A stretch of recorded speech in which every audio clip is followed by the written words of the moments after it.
Hi friends, welcome to my channel. ನಾನು ನಿಮ್ಮ ಅಶ್ವಿನಿ ಶ್ರೀನಾಥ್. ನಾನಿವತ್ತು ನಿಮಗೊಂದು ವೈರಲ್ ಇನ್ಫೆಕ್ಷನ್ ಬಗ್ಗೆ ಹೇಳೋಣ ಅಂತ ಅಂದ್ಕೊಂಡು ಈ ವಿಡಿಯೋ ಮಾಡ್ತಾಯಿದ್ದೀನಿ. ಹಳ್ಳಿ ಸೈಡೆಲ್ಲ ಇದಕ್ಕೆ ಕಪಟ್ರಾಯ ಅಂತ ಹೇಳ್ತಾರೆ. ಇಂಗ್ಲೀಷಲ್ಲಿ ಇದಕ್ಕೆ ಮಮ್ಸ್ ಅಂತಾರೆ. ಮಂಗನ ಬಾವು ಅಂತ ಕೂಡ ಹೇಳ್ತಾರೆ ಇದಕ್ಕೆ. ಇದು ಹೆಚ್ಚಾಗಿ ಮಕ್ಕಳಲ್ಲಿ ಕಂಡುಬರುತ್ತೆ. ಸೊ ದೊಡ್ಡವರಿಗೂ ಆಗುತ್ತೆ. ಅದಕ್ಕೆ ಯಾವ ರೀತಿ ನಾವು ಮನೆಮದ್ದನ್ನ ಮಾಡ್ಕೋಬೋದು ಅನ್ನೋದನ್ನು ನಾನು ಇವತ್ತು ನಿಮಗೆ ಈ ವಿಡಿಯೋದಲ್ಲಿ ತೋರಿಸ್ಕೊಡ್ತೀನಿ. ಬನ್ನಿ ಹಾಗಾದರೆ ಅದಕ್ಕೆ ಏನೆಲ್ಲ ಬೇಕು ಅಂತ ನೋಡೋಣ. ಇಲ್ಲಿ ನೋಡ್ತಾ ಇದ್ದೀರಲ್ಲ ಎಲೆ, ಈ ಎಲೆ ಹೆಸರು ಬಂದುಬಿಟ್ಟು ಮುಕ್ಕುಡ್ಕನ ಗಿಡ ಅಂತ ಹೇಳಿ. ಈ ಥರ ಇರುತ್ತೆ ಅದ್ರ ಎಲೆಗಳು. ಸೊ ಅದ್ರ ಎಲೆಗಳು ಬೇಕು ಮತ್ತು ಗೋಮೂತ್ರ ಬೇಕು. ಇದೆರಡೇ ಐಟಮಿಂದ ಈ ಔಷಧಿನ ನಾವು ತಯಾರಿಸ್ಕೋಬೋದು. ತುಂಬ ಎಫೆಕ್ಟಿವ್ ಆಗಿರುವಂಥ ಔಷಧಿ ಇದು. ಇದನ್ನು ಖಂಡಿತವಾಗ್ಲೂ ಟ್ರೈ ಮಾಡಿದ್ರೆ ಒಂದು 2-3 ದಿನದಲ್ಲಿ ಕಪಟ್ರಾಯ ಕಡಿಮೆ ಆಗುತ್ತೆ. ಸೊ ಬನ್ನಿ ಇದನ್ನು ಹೇಗೆ ಯೂಸ್ ಮಾಡೋದು ಅಂತ ನೋಡೋಣ. ಒಂದು ಕಲ್ಲನ್ನ ನೀಟಾಗಿ ತೊಳ್ಕೊಂಡು ಆ ಕಲ್ಲ ಮೇಲೆ ಈ ಸೊಪ್ಪನ್ನು ಹಾಕ್ಕೊಂಡು ಇನ್ನೊಂದು ಕಲ್ಲು ಸಹಾಯದಿಂದ ಅದನ್ನು ಪೇಸ್ಟ್ ಮಾಡಬೇಕು. ಸೊ ಇದು ತುಂಬ ಬೇಗ ಪೇಸ್ಟ್ ಆಗಲ್ಲ. ಯಾಕಪ್ಪ ಅಂತಂದರೆ ಇದು ತುಂಬ ನೋಳೆ ಇರುತ್ತೆ. ಹಾಗಾಗಿ ಪೇಸ್ಟ್ ಮಾಡೋದು ಸ್ವಲ್ಪ ಕಷ್ಟ ಆಗುತ್ತೆ.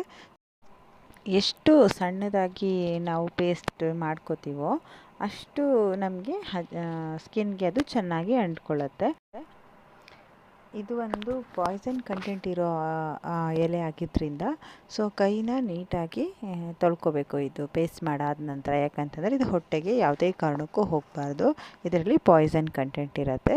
ಸೊ ಈ ಥರ ಸಣ್ಣಕ್ಕೆ ಪೇಸ್ಟ್ ಆದಮೇಲೆ, ಇನ್ನೂ ಸಣ್ಣಕ್ಕಾದರೂ ತುಂಬ ಒಳ್ಳೆಯದು.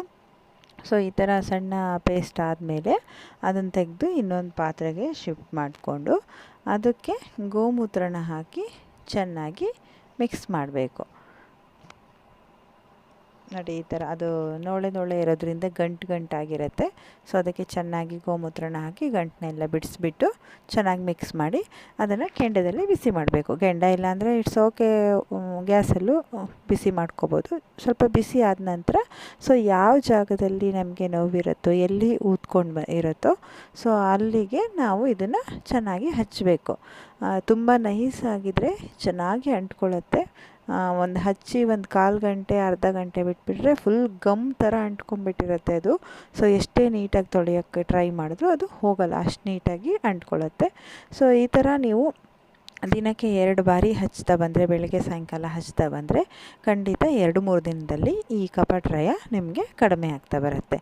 ಫ್ರೆಂಡ್ಸ್, ಟ್ರೈ ಮಾಡಿ ನೋಡಿ. ಈ ವಿಡಿಯೋ ಇಷ್ಟ ಆಗಿದ್ದರೆ ಲೈಕ್ ಮಾಡಿ, ಶೇರ್ ಮಾಡಿ, ಕಮೆಂಟ್ ಮಾಡಿ. Thank you so much.